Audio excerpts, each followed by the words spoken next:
आज ना आम्हाला कुठेतरी बाहेर जायचं होतं, कारण पूर्ण उन्हाळा गेला तरी आम्ही कुठे गेलोच नव्हतो. तर चला मग आम्ही सुरुवात तर प्रवासाला केली, पण खूप वेळ झाला होता, ऊनसुद्धा झालं होतं आणि जाता जाता एका पाहुण्यांच्या घरी गेलो.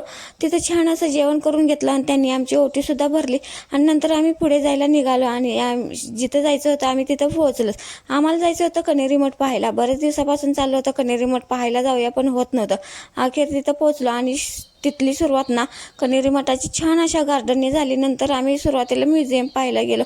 हे म्युझियम ना एका गुहेमध्ये होती. ही गुहा सुद्धा ना ऐतिहासिककालीन आहे असंच वाटत होतं आणि या गुहेमध्ये ना पूर्वीचं ऐतिहासिककालीन सगळं जीवन रेखाटलेलं होतं. म्हणजे पूर्वीचे लोक कसे राहत होते, त्यांची जीवनशैली, त्यांचं खानपान, त्यांची आरोग्य व्यवस्था हे पूर्ण दाखवलं होतं आणि हे पूर्ण माहिती ना पुतळ्याद्वारे तर त्यांनी दाखवलीच होती आणि तशी साईड बाय साईड त्यांनी पोस्टाद्वारे सुद्धा तिथं माहिती सगळी लिहिलेली होती भिंतीवरती.